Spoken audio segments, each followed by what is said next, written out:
অনেকেই আমাদেরকে প্রশ্ন করে থাকেন যে কোন ব্যক্তিদেরকে বিয়ে করা যায় না বা কাদের বিয়ে করা নিষেধ করা হয়েছে।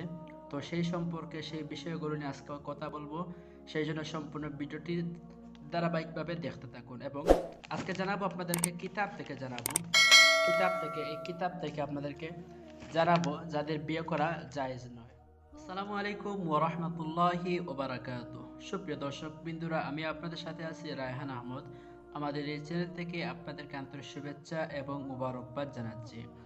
সেই সাথে আপনাদেরকে অনুরোধ করব যে আজকের এই ভিডিওটি সম্পূর্ণ দেখার জন্য, কারণ আজকে আমরা এই বিষয় থেকে আপনাদেরকে জানাবো যাদের বিয়ে করা নিষেধ ইসলামিক বিধান অনুযায়ী, শরিয়া অনুযায়ী, কোন কোন কাদেরকে বিয়ে করা জায়েজ নয়, কাদেরকে বিয়ে করা হারাম উল্লেখ করা হয়েছে, সেই সমস্ত ব্যক্তিদের নাম আজকে আমরা আমাদের এই ভিডিও থেকে জানাবো। সেই জন্য সম্পূর্ণ ভিডিওটি দেখতে থাকুন।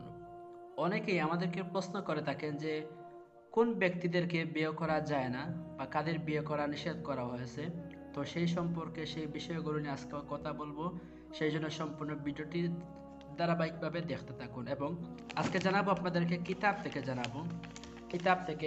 থেকে আপনাদেরকে জানাবো যাদের বিয়ে করা জায়েজ নয়। বিয়ে করতে চাইলে যাকে খুশি স্ত্রী হিসেবে গ্রহণ করা যায় না। এজন্য ইসলামের সুনির্দিষ্ট বিধিবিধান রয়েছে। সূরা নিসার মধ্যে আল্লাহ সুবহানাহু ওয়া তাআলা 23 নম্বর আয়াতে এই বিষয়গুলো নিয়ে আলোচনা করেছেন। আল্লাহ সুবহানাহু ওয়া তাআলা কোরআন শরীফের মধ্যে 23 আয়াতে, সূরা নিসার 23 আয়াতের মধ্যে যাদের বিয়ে করা যায় না তাদের সম্পর্কে আলোচনা করেছেন। তো সেখান থেকে আপনাদের সাথে এগুলো জানাবো ইনশাআল্লাহ। নিষিদ্ধ ঘোষিত শ্রেণী বাদ দিয়ে অন্য সব হালাল নারীদের থেকে জীবনসঙ্গিনী মনোনীত করতে হবে।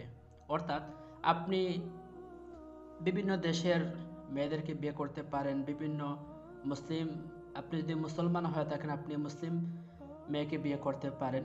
অর্থাৎ যদি বিধর্মী কোনো মহিলা কোনো মেয়েকে বিয়ে করতে হয় তবে তাকে আগে ইসলামের ভিতরে আসতে হবে, মুসলিম হতে হবে, তারপর আপনি বিয়ে করতে পারবেন।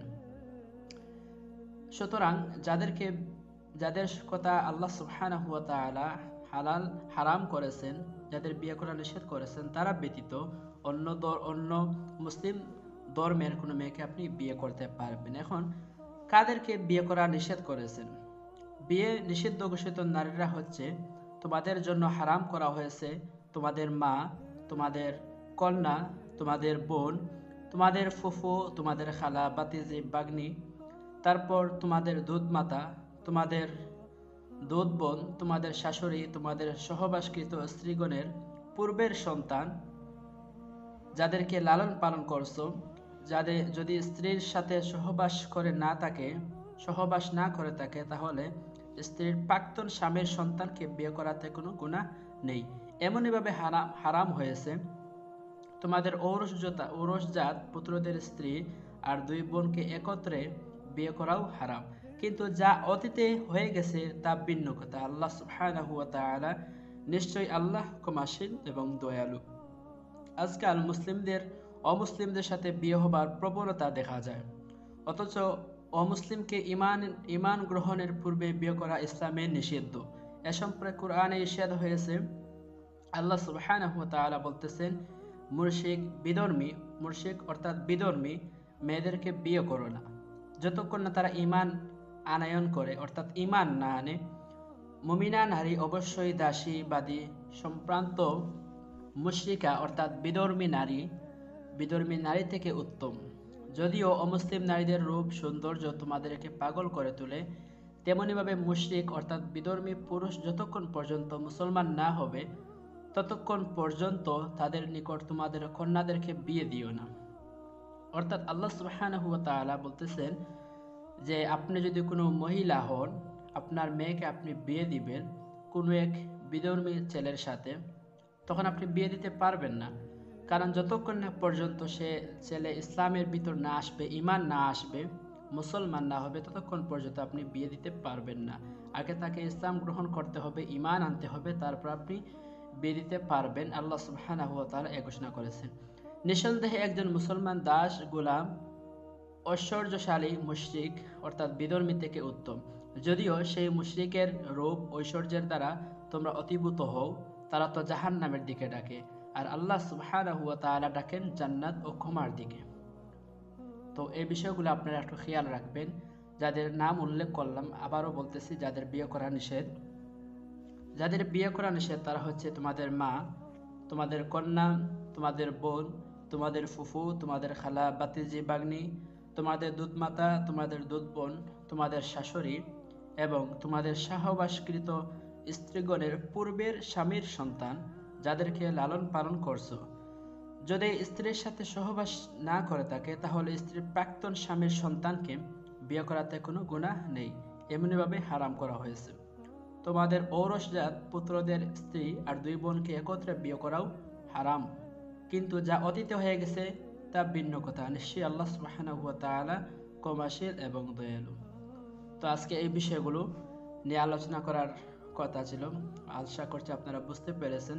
যদি বুঝতে না পেরে থাকেন, আবারও ভিডিওটি পুনরায়ভাবে দেখবেন, ইনশাআল্লাহ বুঝতে পারবেন।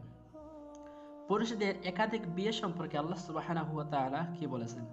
মানুষের চাহিদা ও সামর্থ্য ও ন্যায় বিচার প্রতিষ্ঠা ইত্যাদি লক্ষ্য করে একজন পুরুষের জন্য 1 থেকে 4 জন পর্যন্ত নারীকে একই সাথে বিয়ে করা জায়েজ করা হয়েছে।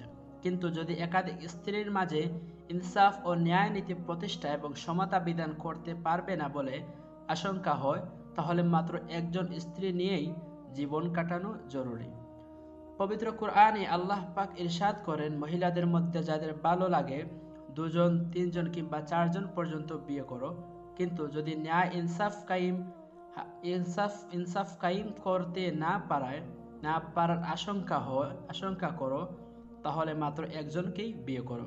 আল্লাহ সুবহানাহু ওয়া তাআলা সূরা নিসার মধ্যে 3 নম্বর আয়াতে একথা উল্লেখ করেছেন। মেয়েদের সীমাহীন থাকা অনুচিত। পবিত্র কোরআনে বিয়ের ব্যাপারে তাকিদ করা হয়েছে সীমাহীন নারী, সে কুমারী হোক বা বিধবা অথবা তালাকপ্রাপ্ত, তার বিয়ের ব্যবস্থা করা কর্তব্য। আল্লাহ পাক ইরশাদ করেন, তোমাদের মধ্যকার সীমাহীন নারীদেরকে বিয়ে দিয়ে দাও। সূরা নূরের 32 নম্বর আয়াতে আল্লাহ সুবহানাহু ওয়া তাআলা একথা উল্লেখ করেছেন। আশা করছি বুঝতে পেরেছেন।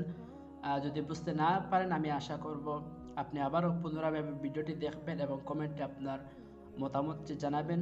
যদি ভালো লাগে ভিডিওটি অবশ্যই শেয়ার করবেন এবং বিভিন্ন ধরনের ইসলামিক পরামর্শমূলক ভিডিও পেতে আমাদের চ্যানেলটি সাবস্ক্রাইব করুন। ভালো থাকুন। আসসালামু আলাইকুম ওয়া রাহমাতুল্লাহ।